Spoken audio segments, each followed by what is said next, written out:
Hello, hello, and bonjour, and welcome to number 32 of Travels Around My Bedroom. And today, I'm taking you back to Benin, to Africa. So, you will remember that in my first video on Benin, let me put that here, I talked to you about falling in love with 3 amazing pieces that had to do with initiation ceremonies of women, to young girls, to take them into womanhood, into adulthood. So we had this beautiful shield here, made of fibers of the nere tree, and then those amazing helmets here, and this one here as well. Yes?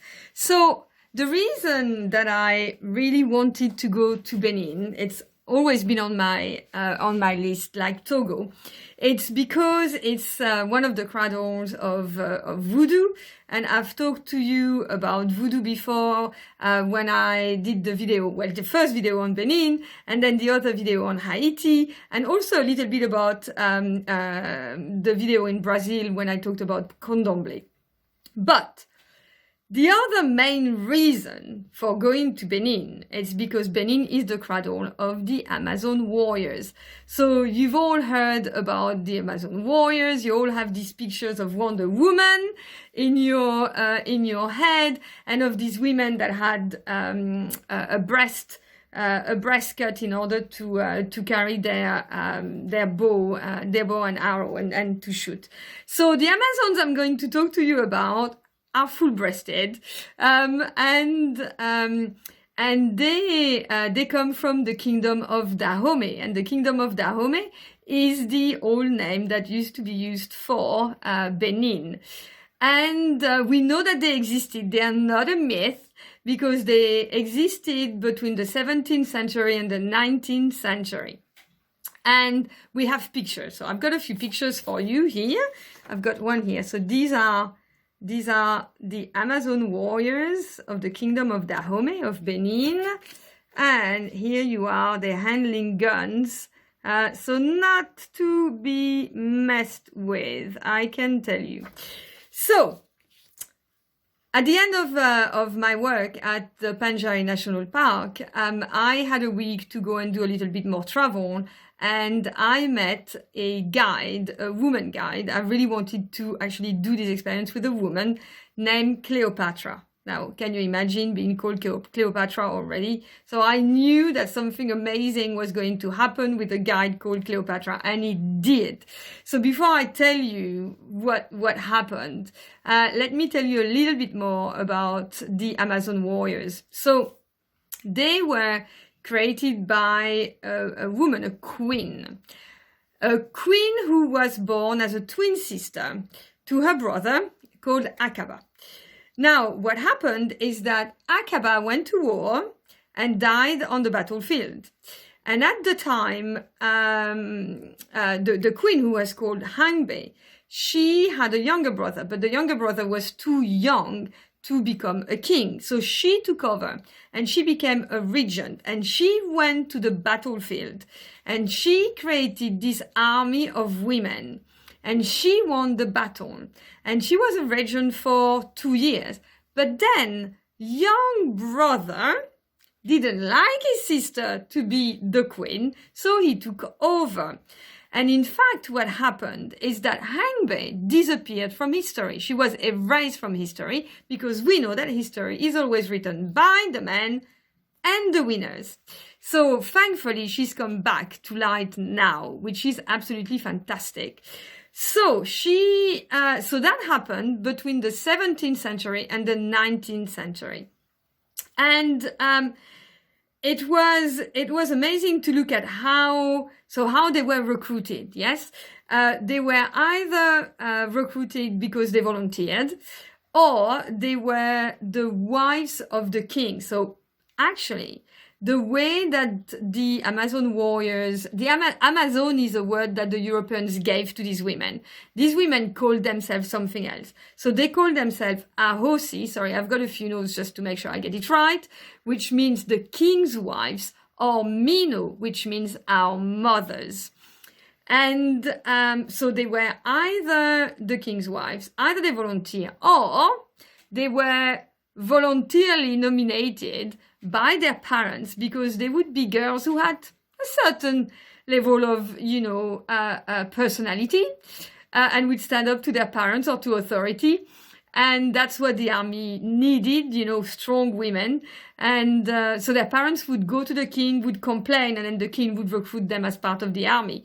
And they had a kind of semi-sacred status. They were like semi-goddesses, which enabled them to also take part in the politic life of the country.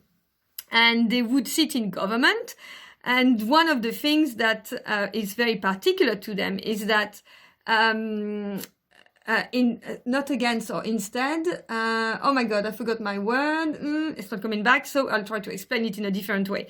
But unlike, that's the word, unlike the men that were in the army, they always favored palm oil trade instead of slave trades, because also in the kingdom of Dahomey, they were known for selling their enemies into the slave trade. And also they couldn't have children, and they couldn't get married for as long as they were in the army. So these are two important things, and they were trained to have physical and intense exercise. They actually used to fight against their enemies with acacia thorn, the trees. So they would beat their enemies with that, and they were really immune to pain. That's what they trained their body to become. So here is another picture of an Amazon warrior. So you can actually see, a bit. Kind of like, not a bit, like really, really, really scary, yes? But they had power. So I don't know if you remember, but I talked to you, I think, unless I'm kind of getting a bit senile, about the different kind of energies that we have as women. So we can choose to be warriors, we can choose to be lovers, we can choose to be queen, or we can choose to be... magicians, yes, or fairy, if you prefer. So it's very interesting, when you get to learn about the history of these women, how they related to these different energies, and how you can relate to these different energies. So before I delve onto that, I just want to tell you what happened. Yes, so I get to the palace of Abomey. And I'm with Cleopatra. And I really pushed and pushed and pushed, because what I wanted to do was to learn the fighting techniques of the Amazon warriors. But Cleopatra told me that it's not possible. It's actually far too expensive to organize something like that. I'm on my own, and it was just completely out of my budget to do something that would be that practical. I hope to do it one day, though, that's for sure. So we went into the palace. I learned about everything, and as I get out of the palace, they are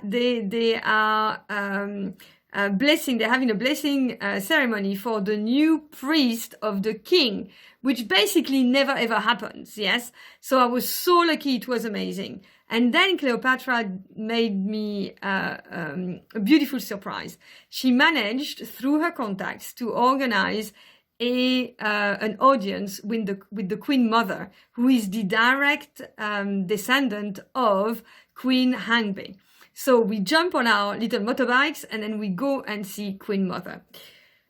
So it was amazing. So we sit in that room, and we have a tin roof, and we are also with another gentleman who was like our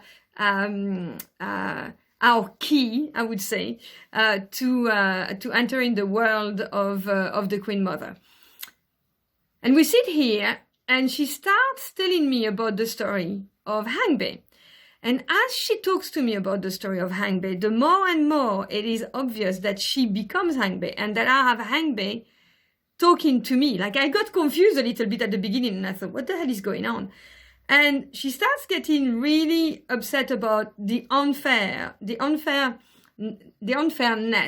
that she was victim of, because she won the war with her warriors, and then she was taken away from power, and her brother took the queendom away from her. And as she gets more and more and more upset, the wind starts blowing into the room. And it's really weird, because dry season, there was no wind that day. And I see the curtains and I'm like, okay, what's going on? And I look at Cleopatra and I'm thinking, okay. And then it starts raining. Now, it doesn't just start raining. It only starts raining on top of the roof. Because it's a tin roof, we can hear the drop of the rain. So I look at Cleopatra and I'm like, this is dry season. I've been here for 2.5 months. We have had no rain. And I look outside, yes. And what do I see? No rain. It's not raining outside. It's only raining above us. So she speaks to me about everything, lets out the anger, and then as she lets out the anger, the wind drops and it stops raining. I know it seems completely nuts, but this is what happened. She continues talking to me, and then she stops, and it takes only like a couple of minutes, and she just like stops blank like this and looks at me and says, "You do understand what's just happened?" And I'm like, not really. And she says, "I called the gods upon us to bless you, and the gods came." And I was blown away, and it was just an amazing moment. So I bowed to her, and I kissed her feet, and thanked her, and asked her to thank her ancestors as well on my behalf. And then, we spoke a little bit more, and we completed the visit. But I wanted to share with you this. So these are the pictures of me and Cleopatra with the Queen Mother here. And Cleopatra is holding the royal umbrella here. And here is me now honoring Cleopatra for the beautiful experience, that she's given me access to. And with my royal umbrella, over the Queen Mother as well. So this was an amazing experience, which lets me to go back to this kind of 4 different types of women that we can be. These women warrior, these women lover, these women magician or fairy, or witch, if you want to be one, or this queen that we have. And I think a lot about what it means to actually be a positive warrior, a queen who rules, but with fairness. Also a lover who accepts men, and doesn't use them. So it's a kind of like a maturity that you have in different aspects of these roles. So I'd love to know how you feel about that. If you feel that you're more of a lover, more of a warrior, or if you're all of them.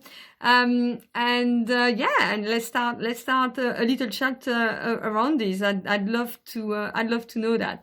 So thank you very much. And tomorrow I'll do a little bit more about women in Benin. So and the reason why I'm wearing this will become obvious. So thank you and bye bye.